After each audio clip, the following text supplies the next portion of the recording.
लग्नानंतर होईलच प्रेम या मालिकेचा आजचा म्हणजेच 20 एप्रिलचा एपिसोड आपण ऐकत आहोत। आता इकडे हॉलमध्ये रम्या आणि पार्थ असतात। पार्थ रम्याला म्हणत असतो, आपण कॉलेजमध्ये असताना तू एकदा मला सांगितलं होतं की आपलं मन म्हणजे हृदयाच्या एका तुटलेल्या तुकड्यासारखं असतं। त्या तुकड्यासोबत प्रत्येक तुकडा जोडला जाऊ शकत नाही। असा एकच तुकडा असतो ज्याच्या बरोबर आपलं मन फिट होतं, ज्याच्यासोबत आपलं जग पूर्ण होतं। तेव्हा मी खूप हसलो होतो या सगळ्यावर, पण जेव्हा काव्या माझ्या आयुष्यामध्ये आल्या तेव्हा मला तुझी ही एकच गोष्ट पटली। रम्या तू नीट ऐक, काव्या आणि मी कधी सेपरेट होणार नाही आणि आपण कधीच एकत्र होऊ शकत नाही। रम्या म्हणते, तू सुद्धा एक गोष्ट नीट ऐकून घे पार, मी तुला सोडून कधीच जाणार नाही। तुझ्यावरचं प्रेम मी करणं कधीच थांबवणार नाही। आणि आता काव्यालाही कळलंय ना की मी नाटक करत होते, तुझ्या प्रेमापासून मी मूव्ह ऑन झाले। हे सगळं नाटक होतं पार्थ आणि आता सगळे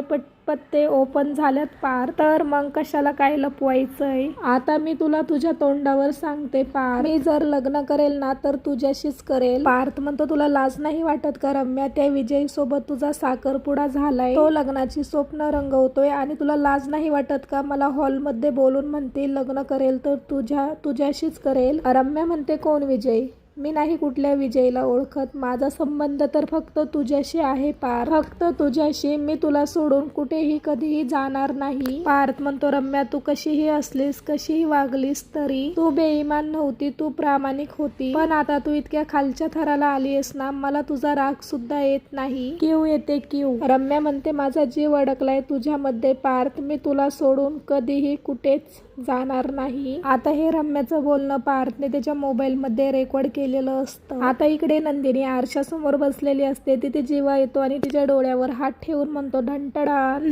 जीवा म्हणतो, अरे मला काही करायचंच नाही, हे काय चाललंय, असं म्हणून तो दिवाणवर जाऊन बसतो। नंदिनी म्हणते, आता काय झालं, असं म्हणून ती जीवा समोर बेडवर येऊन बसते। जीवा म्हणतो, काय झालं म्हणजे काय, इतकं छान तुझ्यासाठी काहीतरी प्लॅन करतोय, तुझ्यासाठी काहीतरी घेऊन आलोय, तर इतकी कोरडी रिॲक्शन। अगं नवरे इथे बायकांच्या आरोळीला ओ सुद्धा देत नाही आणि इथे मी सरप्राईज देतोय तर मला काडीची ही किंमत नाही। नंदिनी म्हणते, आहो जीवा, हो शांत व्हा जरा, तुम्ही मागच्या वेळी मी डोळे बंद केल्यावर माझ्या हातावर घुंगरू ठेवलं होतं की नाही, मला वाटलं आत्ताही तसंच काहीतरी। जीवा म्हणतो, शेंडी लावतेस ना, हा दिसलं मला, तुझं प्रेम कळलं मला। तुझं काय झालंय माहितीये का, तू आता सेट झाली। सेट म्हणजे काय माहितीये का तुला, ते जे कपल असतात ना त्यांच्या लग्नाला 10-15 वर्ष झाल्यानंतर ते कसे बोरिंग होतात, अगदी त्या टाईपचं झालंय। तुला ना कशामध्ये रस राहिलाच नाही, तू नीरस झालीये। नंदिनी म्हणते, काय? जीवा म्हणतो, हो। नंदिनी म्हणते, आज गजऱ्याऐवजी जुईची फुलं आणल्यात ना? जीवा म्हणतो, हो। नंदिनी म्हणते, द्या बरं, कुठे आहे? जीवा म्हणतो, तुला कसं काय कळलं ह्याच्या आतमध्ये जुईची फुलं आहे? नंदिनी म्हणते, का नाही कळणार, इतका सुगंध दळवळतोय घरामध्ये, आहो दे आता जीवा ती फुलं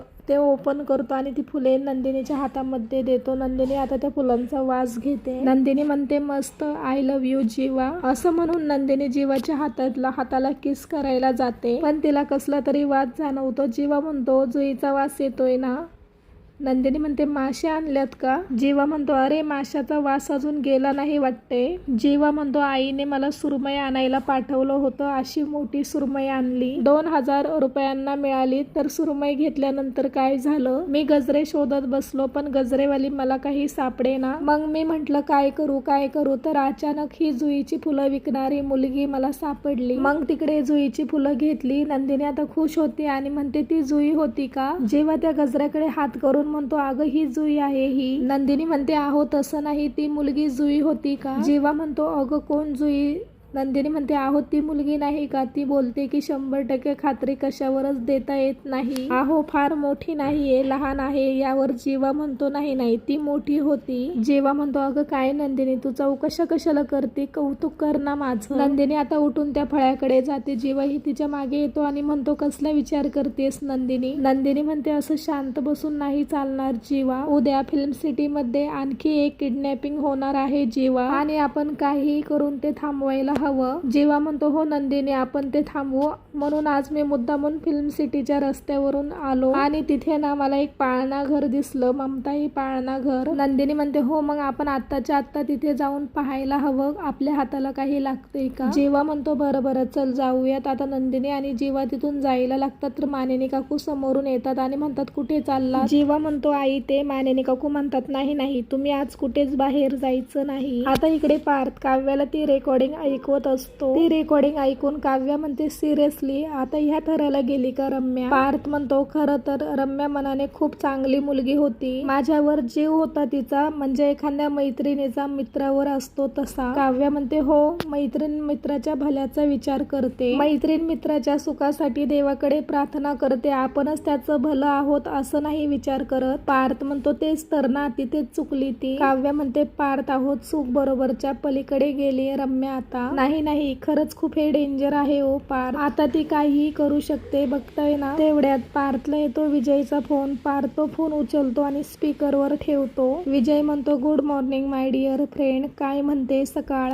पार्थ म्हणतो मुद्द्याचं बोल. विजय म्हणतो अरे काही नाही, बिझनेससाठी रस्तोगींना भेटलो होतो. पार्थ म्हणतो मग. विजय म्हणतो डील पुढे गेलं. विजय म्हणतो ते मला विचारत होते बिचारा पार्थ, त्याला वाईट वाटलं असेल ना. अरे मी म्हंटलो त्यांना डील, त्याला मिळालं काय मला मिळालं काय सेमच आहे, आम्ही एक फॅमिली आहोत. बरं हे सगळं सांगायला मी तुला कॉल केला. आता पार्थ काही बोलणार. तेवढ्यात काव्या म्हणते ऐका ना विजय, मला तुम्हाला काहीतरी सांगायचं आहे. विजय म्हणतो बरं बरं बोला.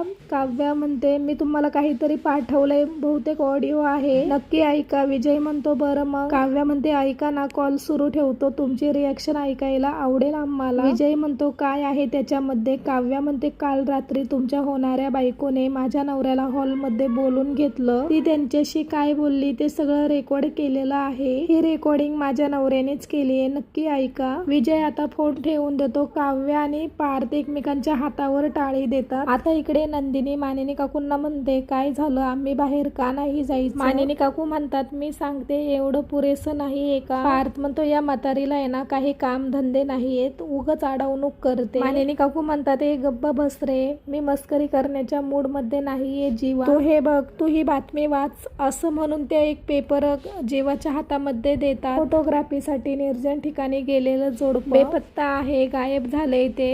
जीवा म्हणतो हा मग याचा आमच्याशी काय संबंध आहे. मानिनी काकू म्हणतात बरं झालं, जायचं तिथे जा, माझा काही संबंध नाही, मी चालले. असं म्हणून त्या जायला लागतात तर नंदिनी आणि जीवा त्यांना थांबवतात. नंदिनी मानिनी काकूंचा हात पकडते आणि जीवाला म्हणते अहो काय चालली तुमची मस्करी, आई सिरियसली काहीतरी सांगतायत ना. जीवा म्हणतो सॉरी सॉरी. मानिनी काकू म्हणतात काही नाही, आई बाप सांगतात ना ते एका कानाने ऐकायचं आणि दुसऱ्या कानाने सोडून द्यायचं, कळतच नाही ह्यांना. नंदिनी अगं ते जे जोडपं होतं ना अगदी ते तुमच्यासारखंच होतं, जसं तुमचं नवीन लग्न झालंय तसं त्यांचंही नवीन लग्न झालं होतं, तुम्ही जसे बाईकवर फिरता तसे तेही बाईकवर फिरत होते आणि आता बेपत्ता झाल्यात, 2 दिवस झालं ते सापडत नाहीये. आता ही बातमी ऐकल्यावर मला भीती नाही वाटणार का. आता जीवा काहीतरी बोलायला लागतो. मानिनी काकू म्हणतात हे बघ माझं बोलणं अजून झालं नाही, तू थांब. मानिनी काकू म्हणतात हे बघा तुम्ही जे काही काम करताय ना ते चांगलं आहे, मला त्याचा अभिमान आहे, कौतुकही वाटतं, पण आज तुम्ही जाऊ नका. नंदिनी म्हणते अगं आई आहो आई पण आजच का. मानिनी काकू म्हणतात हे बघ आज मी तुझं भविष्य वाचलंय, तुळ